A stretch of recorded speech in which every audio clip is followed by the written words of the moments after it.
Oi, amigos, sejam muito bem-vindos aqui à minha live. Bom, eu vou mostrar um pouquinho para vocês aqui hoje.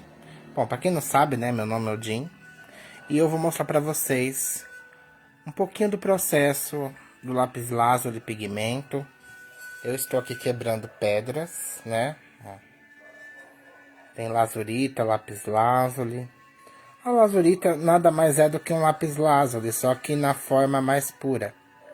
É essa parte azul aqui, né? Que a gente chama. E sempre vem um pouquinho de pirita, que é essa parte parecendo ouro, né? Flogopita, sodalita, calcita, vários tipos de minérios, tá? Essa daqui tá bem cheia de impurezas, vocês podem já ter reparado, que eu tiro as partes azuis com muito cuidado. Isso é um trabalho chato, minucioso, é um trabalho assim muito complicado, porque um farelo branco que cai desse estraga o azul da cor e fica um azul horrível. E passa por um processo de purificação, de retirada dessas impurezas. Não é simplesmente tacar no pilão e moer. Não, se fosse assim seria fácil, não é verdade? E as partes mais puras são assim, azuis intensas. E mesmo assim, ó, tem impureza aqui, ó. Tá vendo? Pirita, calcita, né? Isso aqui chama lazurita. Essa parte azul intensa. Tem algumas bem royal, bem mais azul que isso, tá? Conseguindo assim tons azuis incríveis. Assim como o lápis lazuli, que é um agregado de pedras, né? São várias pedras em uma só. Apesar que a lazurita também nunca vem só. Aqui a gente tem, ó, a flogopita, essa parte verde. Tá vendo? Isso aqui é flogopita. Ó, ela tá junto com a lazurita. Tem uns traços aqui de calcita e outras pedras. E, logicamente, pirita, como sempre. Essa aqui tá parecendo ouro. Olha que coisa linda. Olha isso. Essa peça é uma que eu já postei aqui, inteira. Já quebrei ela toda. E separei pedaços. Tá vendo aquele papelão ali? Eu forrei aqui com pano, né? Eu quebro ali porque, olha, a destruição. Pra não perder muito farelinho. Eu perco muito farelinho. Muito, muito mesmo. Quando a gente quebra, espatifa pra vários lados, né? Às vezes eu acho pelo chão farelinhos de lápis lazuli. Isso é muito caro, então não posso perder um farelo. Mas sempre perde, né, gente, ó. Isso aqui é um outro pedaço que eu também tenho que quebrar aqui no meio e tirar essa inclusão aqui, vocês estão vendo? E tirar essa pirita, porque isso daqui deixa o pigmento feio. Menos possível de impureza, melhor. E ali, ó, dentro do meu pilão, desse mini pilão, o pó, sem refinar, né? Ainda tem uns tecos aqui de lazurita. O que eu vou fazer? Parar de bater isso. Tem uma folha em branco aqui. Eu vou dar uma peneirada, né? Pra tirar o que tiver de pedaço de pedra que eu preciso terminar de moer. Né? Amassar com martelo e fazer grãozinhos até virar pó. Tá uma peneirinha velha aqui, mas ela é bem fininha. Ela é bem útil pra isso. Eu vou colocar esse pó, que eu não tenho como segurar, né? Tem que usar as duas mãos. E vou dar uma peneirada pra já separar isso aqui que eu já moí. Isso aqui já tá moído, porém não refinado, tá? Então eu vou pôr aqui um pouquinho e já volto. Aguenta aí, gente. Ao vivo é assim. Vou colocar aqui na peneirinha. Vou mostrar aqui pra vocês já já. Aguenta aí.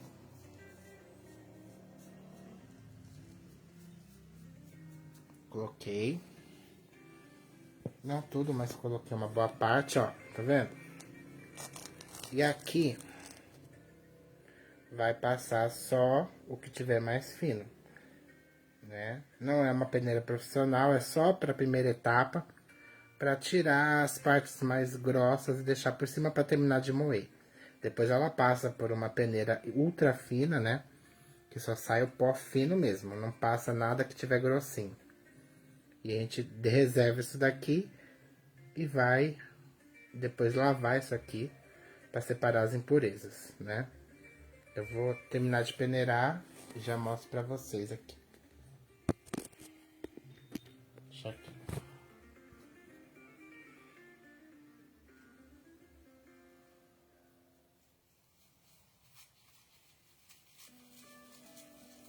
Isso cheira muito a enxofre, tá, gente?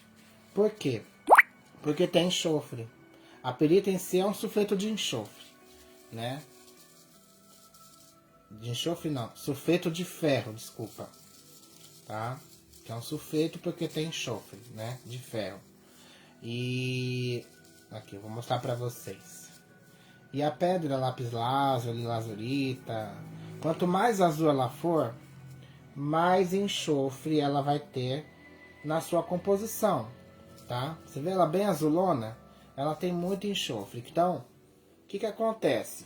Deixa eu mostrar aqui pra vocês, ó, o pó. Alguns grãos, claro que aqui caiu uns pelinhos, ó, tá vendo? Eu vou lavar. É normal cair pelinho do pincel, tá vendo? Tá? Esse pincelzinho não vale nada também. Eu sempre escovo com pincel pra peneirar. E uns pedacinhos grossos. Mas isso é só a primeira parte. Isso daqui é o começo do começo. Depois de quebrar, né? Agora aqui ficou um restinho de... E aqui a gente vai ver traços de impurezas que caem sem querer. Pirita. Tá vendo? Parecendo ouro aqui. Isso aqui é pirita. Eu vou pegar uma pinçazinha para retirar impurezas. E tudo isso eu tiro à mão, gente. É um pé no saco. Ó, tem um monte de pelinho do pincel. Mas esse é o de menos. Tá vendo? Aqui tem bastante lazurita pura, azul. Né? Você vê aqui que não tem grãos brancos. Eu não tô vendo impurezas aqui. Então esse aqui eu já posso moer. Tem uma impurezinha aqui, peraí. Isso aqui eu já posso moer. Peraí. É um trabalho de formiguinha, tá? Toda impureza, quanto mais a gente tirar, melhor ainda, né? Então, quanto menos impureza, maior a pureza, tá? Aqui, eu vou terminar de moer. Isso aqui é bom ter panos em volta, porque isso quando faz pressão aqui de quebrar, voa fragmentos para tudo que é lado. Pode voar no seu olho. Tem que estar usando um óculos de proteção. Depois eu vou moer alguns pedaços que eu já andei quebrando. Tem essas fagulhinhas ali no papelão, ó. Tudo isso aqui é dinheiro, não posso jogar fora. Tem um pedaço aqui bem puro, ó. Tá vendo? Ó, quase que zero impureza. Tá? Isso aqui tá maravilhoso para quebrar. E isso aqui eu já vou reduzir logo a pó para já eliminar daqui. E depois eu vou pondo mais tecos e quebrando. Quanto mais quebrar, melhor. E quebrar sempre bem abafado para não voar estilhaços.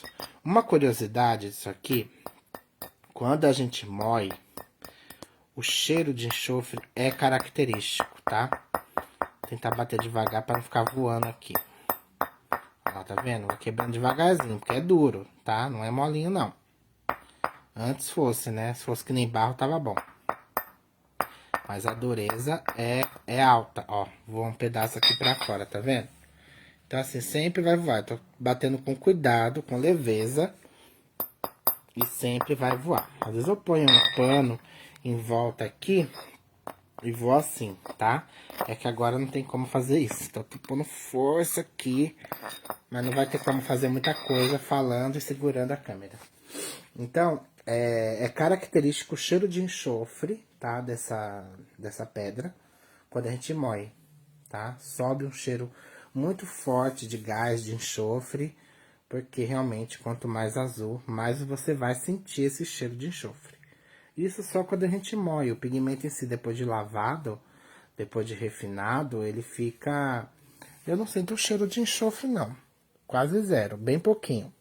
Mas ele, assim, na hora de moer, o cheiro sobe muito, muito, muito. Vocês não têm noção o cheiro de enxofre que isso tem, né? Então, é uma coisa bem delicada E realmente como vocês podem ver, não é fácil separar, tá? Mesmo as partes azuis, né? A gente tem partes brancas, assim, que isso daqui realmente estraga o pigmento.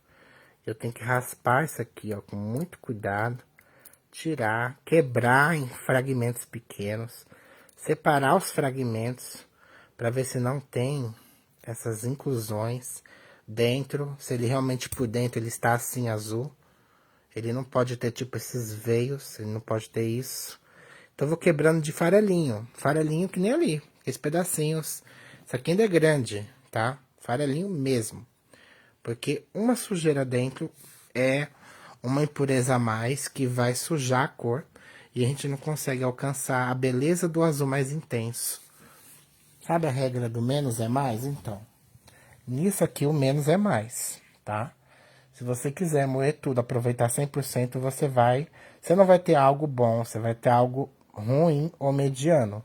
Porque qualidade ela nunca vai vir 100%, tá? Essa aqui foi uma das que eu consegui com mais pureza. Mesmo aquelas super azulonas, bem perfeitas, às vezes vem só por cima e por dentro é tudo branco, sabe? Um terror. Essa aqui era uma peça gigante, de mais de meio quilo. Quebrei ela toda e aproveitei até onde deu. Ela não deu um bom azul, porque misturou muitos fragmentos pequenos brancos e ficou um azul já cinzento, que não se compara nem aos pés desse aqui, tá? E é a mesma pedra, a mesma coisa. Até a tonalidade do azul dessa era forte que nem essa. Mas o que difere são as impurezas, né? E mesmo que a gente limpa depois, não fica tão perfeito, tá? E existe um processo de purificação do lápis lazuli que é bem complicado, né? A gente usa ceras, enfim, é bem complicado, tá bom? Então, assim, é uma tinta rara por conta da dificuldade de fazer, por conta da pedra, a matéria-prima já é cara, né? Lazurita, lápis lazuli, qualquer coisa assim do tipo, de boa qualidade. Quanto menos tiver partes brancas e claras, muito mais caro será, né? Por isso que é um pigmento que valeu como ouro, e ainda vale, viu? Ainda vale como ouro, sim. Porque é muito raro, complicado de fazer. Eu faço com amor porque é uma coisa que eu gosto bastante. Mas não é fácil. Falar que é fácil não é porque eu gosto que é fácil. Nem tudo que a gente gosta é fácil, né? E essa aqui é uma das coisas.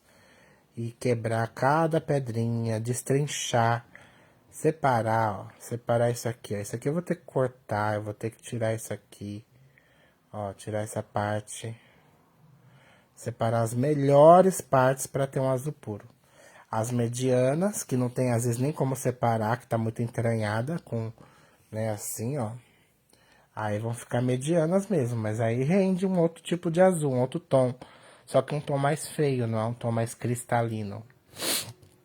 Porque essas impurezas tiram a refração do pigmento, tiram todo o brilho, a intensidade, o lado cristalino dele, né? A intensidade, o croma, tudo isso se perde com qualquer impureza que seja de pirita ou de qualquer outra coisa que esteja ali junto, né? Então, não é simplesmente tacar e moer, tacar numa máquina e moer, não.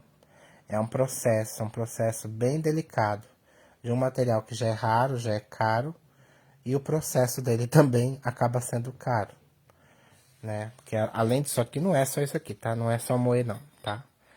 Existe levigação, existe todo um processo de limpeza do pigmento, e refinar, e passar na peneira mais ultrafina, para passar somente as partículas menores.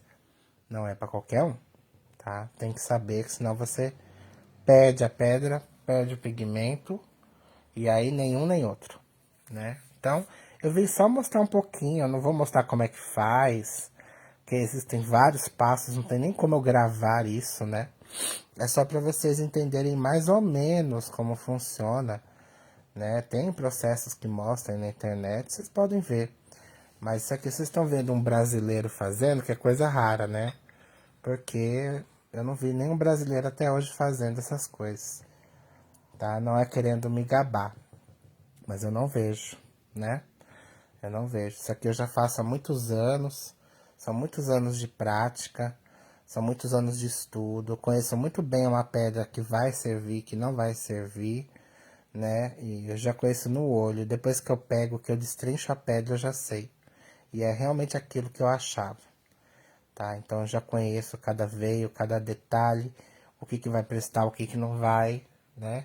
Isso a gente pega com o tempo, com a prática, na verdade, com o conhecimento da prática, da vivência, não na teoria, tá? Isso aqui muita coisa eu tive que aprender na raça, na prática, perdendo material, né? Se ferrando. Então é uma curiosidade. Tem gente que me pergunta o que que eu faço com lápis lazuli, por que que eu molo lápis lazuli, por que eu quebro essas pedras lindas, né?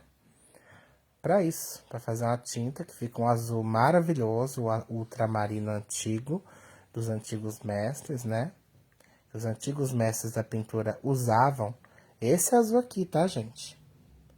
O azulão que vocês veem na pintura antiga não é outro senão esse. Existem outros, né? Azul egípcio, azurita, tem o índigo, apesar que o índigo não é azulão, é um azul bem feio e desbotável demais. Tem o esmalte também, que é um dos azuis antigos, mas o esmalte ele desbota, então a maioria das pinturas que foram pintadas com esmalte hoje são um azul cinzento, né, desbotado, e o único que prevalece mesmo diante dos séculos é o lápis lazuli, ou a sua família, né, lazurita e outros componentes aí, que trazem esse azul intenso, tá? Isso aqui é o pigmento bruto, seco, sem molhar. Ele molhado fica aquele azulão, sabe o azulão da caixa de bis? É aquele azulão, é o azul ultramarino. Que hoje a indústria, ela faz o sintético, tá? Hoje existe o sintético, que é bem baratinho, inclusive. Existe aquele pó também que você usa em artigos religiosos, que também é um pigmento, né? Que chamam de anil, mas não é anil aquilo ali, tá? O anil mesmo verdadeiro é diferente, né? É mais um fake da indústria. Mas enfim, o antigo azul, azulão, era feito dessa pedra, muito caro. Valia mais que ouro na época. Ainda vale, né? Mas valia na época mais que ouro. E poucos tiveram o privilégio de usar. Vocês podem reparar que pinturas muito antigas, algumas tinham quase que a ausência total do azul. Muitos pintavam com tons de cinza para alcançar uns tons meio azulados, ou com outros pigmentos variantes, né? Como o índigo e outros tons de azul. Mas não tinha muito azul na época. A azurita em si, eu tenho uma azurita aqui grande, deixa eu mostrar pra vocês. Deixa eu pegar ela aqui. Deixa eu pegar a azurita, azurita querida. Aqui, querida. Ai, peraí. Tá fosca, bruta, feia, mas é grande essa. Ó, tem bem pouca malaquita nela, tá vendo? Isso aqui é a azurita. Tá? É uma azurita. Já andei quebrando vários pedaços dela. A azurita dá um azul, só que é mais feio. Ele não acha, ele no óleo, na pintura a óleo, né, com óleo de linhaça, de nozes, é um azul meio feio, eu acho feio. Por ser um componente de cobre, é um carbonato de cobre, se eu não me engano, se eu não me esqueço, ela é muito sensível à acidez do óleo, né? E ela oxida, ela fica escura. Então, muitas pinturas antigas, renascentistas e outras, a gente vai ver uns azuis meio esquisitos, não é um azulão. Geralmente é a azurita que tá ali. Ela tinha mais predominância, era mais fácil de achar do que o lápis lazuli, né? E os melhores vêm do Afeganistão, Paquistão e alguns outros lugares. E então eles usavam geralmente nas pinturas a azurita por baixo, né? Uma primeira camada de azul com azurita e por cima um esmalte, que é uma camada fina de lápis lazuli para até permanecer a cor da azurita, ajudando assim a não trazer tanta oxidação e tanta perda do tom azul, né? Fazendo assim render também um azul mais em conta de um azul que valia como ouro, né? Então, assim, eram épocas bem escassas, né? E até hoje o lápis lazuli continua com o mesmo valor, se for ver, tá? Graminhas disso aqui vale realmente quase como ouro, praticamente. Não exatamente como ouro, mas chega perto, né? É o azul mais caro que a gente tem. Tem o azul egípcio, que é sintético, feito em laboratório, mas não deixa de ser caro também, né? De pedra, o azul egípcio até teria como ser feito, mas a pedra que se faz ele é quase impossível de achar. É uma pedra rara, cara, e vem fragmentos minúsculos na natureza. Então é impossível fazer pigmento dela natural, só em laboratório, né? Eu esqueci o nome da pedra, eu não lembro se era cuprovaita, varita, sei lá. Depois eu falo sobre ela, eu não tô lembrado. E o melhor, mais estável, mais resistente sempre foi e sempre será o lápis lazuli. Até o ultramar sintético que a gente tem hoje, que é muito barato e é super azul, aquele azul lindo, né? Ele não tem tanta durabilidade, ele não tem tanta estabilidade. Eu já vi muito desbotamento, queda de cor. E ele é bem sensível a alguns ácidos, né? Eu já fiz alguns testes que eu consegui deixar o ultramar branco. Então, não é tão resistente. É lindo, maravilhoso. É uma, é uma opção barata, né? Para todo mundo ter acesso. Acabou meio que trazendo um. Esqueci a palavra que a gente fala quando dá acesso a todos. Esqueci, tá na ponta da língua, mas esqueci. Esqueci. Mal de pisciano. Mas ele acabou popularizando, não é bem essa palavra, um pigmento raro para que todos pudessem pintar com um azul muito bonito, muito quente, né? Porque é uma cor quente, vibrante, né? Então aí veio o cobalto, veio o azul ultramar sintético, que são azuis lindos, né? Mas antigamente não se tinha conhecimento desses outros azuis. E o lápis lazuli e família eram os azuis do momento, né? Hoje já caiu em desuso porque é muito caro, muito raro de achar. Mesmo peças de lápis lazuli, quando você moe, fica um azul bem cinzento, tá? Tem que passar por uma purificação bem ferrenha, porque senão... E outra, quando se purifica, perde muito do pigmento. É terrível, tá? Então, por isso que é uma coisa que caiu em desuso. Só eu que sou a louca de Notre Dame, que gosto de trazer coisas raras, porque eu sempre fui muito purista. Eu sempre procurei coisas da época que eu me sinto em casa, né? Quando eu olho para algumas pinturas, é como se eu tivesse realmente no tempo que eu queria estar. Então, quando eu mexo com isso aqui, eu me sinto lá. Me vem lembranças, me vem muitas coisas. Eu me sinto naquela época, eu vejo fazendo, sabe? Eu tenho flashes assim. Então, pra mim, eu estou em casa, eu tô fazendo isso aqui. Nem que eu não pinte muito com ele, mas só de fazer, eu me sinto em casa. Por isso que eu gosto, tenho prazer de fazer. Sai caro, mas todo prazer é caro, né? Poderia estar gastando isso aqui com bebida ou com droga, mas estou gastando com um pigmento histórico maravilhoso.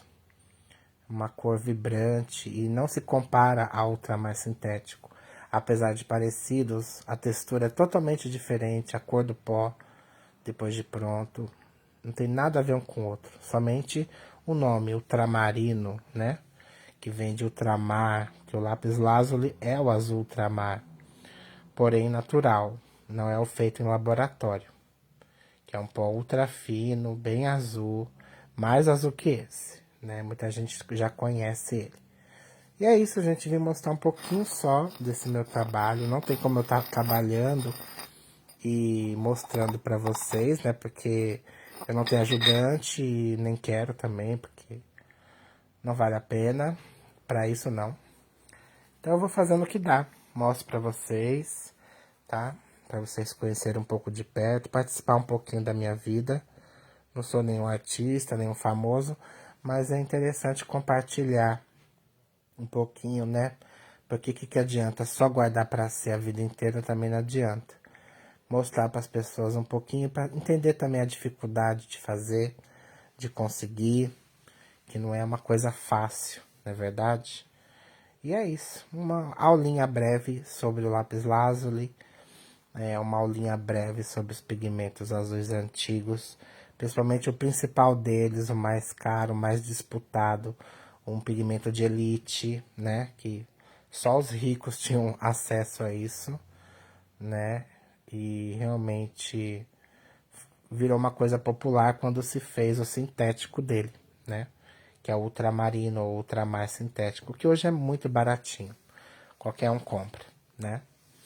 Mas nada como o natural e o tradicional de antigamente, né, gente? É uma magia, é uma coisa fantástica. Isso me dá arrepios, eu fico em êxtase, eu fico radiado de energias. Parece que tem vários mestres junto comigo. É uma coisa de louco, eu não sei explicar, sabe? Eu fico fora de mim quando eu mexo com isso, né? Eu acho que a gente tem que ter um prazer nessa encarnação e o meu é esse. É estar em contato com essas coisas. É conhecer, é pedra, né? E pedra é uma coisa que me fascina demais. Olha isso. Olha esse azul, né? Para depois virar uma tinta azul intensa que resiste a tudo e ao tempo. E como eu estava falando da azurita, né? Ela é muito delicada, ela oxida muito fácil. Os compostos de cobre oxidam, reagem, são muito reativos. Então, muitas vezes mudam de cor. A malaquita mesmo, você pinta hoje tá um verde claro, amanhã tá um verde mais escuro. E assim vai indo. Isso já não acontece com o lápis lazuli, tá? É um azul que se mantém, né? E muito bom, por ser bem transparente, para se usar em camadas, tá? Fazer pinturas monocromáticas, geralmente cinza, e usar ele por cima, né, em camadas. Porque esse aqui fica bem transparente. Mas se você quiser ter um tom bem azulão, são necessárias pelo menos 2 camadas ou 3 de azul, quando pintado a óleo, no caso. Mas não existe só o óleo, né? Existem vários tipos de veículos para pintura que eram usados e ainda são hoje também, tá? O óleo é somente um deles, né? E é o que mais dá trabalho. Mas tá bom, gente. Só queria compartilhar um pouquinho do meu conhecimento. Só uma coisa rasa, num linguajar simples, comum, do povão. Nada muito técnico para ninguém ficar sem entender. Eu acho que é interessante isso. Eu não vejo ninguém falando disso no Brasil. E já tem tantos anos, né? Tem mais de... Eu não, já perdi a noção. Não sei se tem 10 anos, não lembro mais. Que eu comecei a mexer com isso. E eu mal divulgo, né? Então é legal saberem. Não deixar só os gringos falando, não. Vamos também nós, brasileiros, representar, não é verdade? A nossa cultura, infelizmente, é pobre para isso, não conhece nada, não procura saber e não quer saber. Vocês podem ver pelo meu engajamento, que é uma porcaria. Mas eu não ligo. O que importa para mim é o que eu estou fazendo agora, com a minha encarnação, com a minha vida, e isso que vai contar, né? O retorno alheio, ele não depende de mim, ele depende da cultura. E a nossa cultura realmente, infelizmente, é muito pobre. A nossa cultura, ela é ligada à futilidade, besteira, gracinha, né? Não que eu não gosto de gracinha, eu sou cheio de falar besteira. Adoro fazer graça. Mas, quando eu falo sério, eu não sou levado a sério. Né? Então, assim, tem muita coisa legal que eu poderia estar compartilhando, mas as pessoas realmente não têm o mínimo interesse. E não estudam para saber. É uma pena. É uma grande pena que a cultura, em grande parte, ela se perdeu. Essa é uma delas. Aqui no Brasil, não se existe conhecimento sobre isso. Eu não vejo. E olha que eu pesquiso, eu não vejo. Então tudo que vocês veem aqui, vocês vão achar em vídeos ou sites em inglês, mas não em português. Então valorize o que tem aqui, valorize as pessoas que trabalham com isso. Eu, por exemplo, né? As pessoas às vezes parece que não acreditam que eu faça. Às vezes eu mostro Porque já teve gente que achou que era mentira, né? Pra provar mesmo que eu dou a cara a tapa mesmo. E quem sou eu pra fazer isso, né? Mas quem quer, consegue, não é verdade? E eu sou a prova viva disso, tá bom? Um beijo pra todos vocês e até o próximo vídeo. Desculpem os erros aí e tchau, tchau.